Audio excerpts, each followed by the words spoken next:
Hey guys, welcome back to rccar. Thank you for tuning in. Once again, I got another Rustler video here. So I went racing a couple weekends ago and took the old Yokomo out and had a good time with it. And then they had an open class. They call it a race what you brung class. I had this out in the car and I went out and got the Rustler and decided to throw it out there just for fun.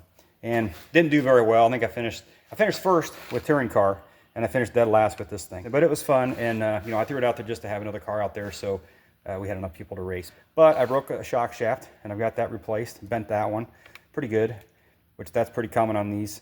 But I also suspected that my C-hub, actually my kingpin that goes through the C-hub was bent too.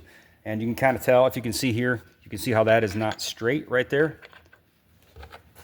Here's the stock. This is an RPM one, and this is part of the problem.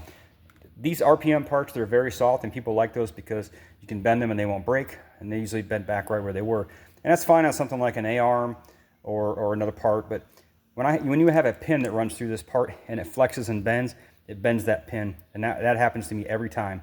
And on the track over there, I'm hitting the barrier walls, and it's causing that the whole steering to come out like this. And in that process, I'm bending these kingpins, and they're not hard to replace, but they're kind of a pain to replace. And so I'm going to go ahead and take off these RPM ones. I'm going to put on these eBay ones that I got that are aluminum. And if you don't want to put these aluminum ones on there, I would just stick with the stock ones. They're cheap and they are a lot more rigid than the RPM ones. And I don't remember having that problem when I was running these. So I'll go ahead and take that apart and I'll show you what I'm talking about. All right, so the first thing you gotta do is you gotta pull that pin out of there, and it's held in there by two C-clips here, and they're probably gonna go flying. All right, there's one. Put that in the magnetic trailer so it doesn't get lost. Now, the bottom one there, I'm just gonna try to pull that out of there. But if this was not bent, that pin would pop right out of there. You can tell I can push on it really, really hard and it's not coming out of there. So I'm gonna try to push that through. There, pop through a little bit. Grab my pliers here, my needle nose, and I'm gonna pull that through. I'll guarantee 100% it's gonna be bent. Actually, you can see it right there. I don't know if you can pick it up on camera. That whole C-hub is just spread wide open because that pin is bent. So let's pull that out of there. Go ahead and get that C-clip off of there. This is a good way to put, there you go. It's a good way to poke your finger with a screwdriver right there. All right, there we go. So we can see how bent that pin is. So if you want to, in an emergency at the track, you can bend these back with a hammer. Just try to bend them back as straight as you can. But once they're bent, they're gonna keep bending. These are made by Coda Racing. I got these off of eBay. I've never heard of them before, but they seem like they're pretty decent quality. And they have two holes here for your upper camber rod here. So I'm gonna go ahead and put this on. It comes with the screws that you'll need.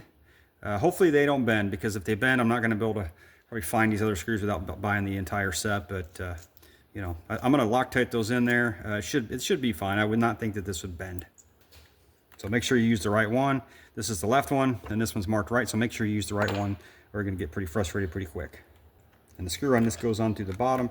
And I'm gonna put a little bit of Loctite on that. If you use it sparingly. And I'm gonna go ahead and put this on the bottom. There we go. I'm gonna tighten that down. There we go. All right, so that should hold. So now I'm gonna go ahead and put the bottom part in there, the bottom pin in there. Feed that through there. And no Loctite on that one since it's plastic. We'll screw that one in there, get the right size driver. All right, with the C-hub on there, I'm gonna go ahead and install my camera link.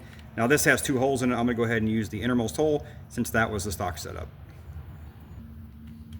And I'm not using the stock screw because it kept popping out of there. So I went ahead and upgraded to a hex screw with a nut on the other end. So we'll go ahead and screw that in.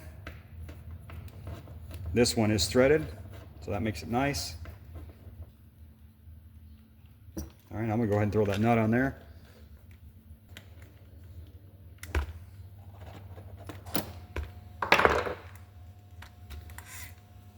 All right, everything functions freely. Okay, I've switched over to the right side, and I got a little binding going on there, and I guarantee this pin is bent as well. Yep, there you go. So, yeah, that seems to be a common problem with these RPM parts. I mean, you can kind of see that's a little bit bent, but it went back mostly straight. They're just so flexible. They're just so flexible that when you bend this on the track, this pin does not bend back with it.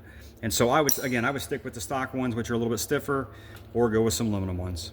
So guys, I'm gonna end the video here.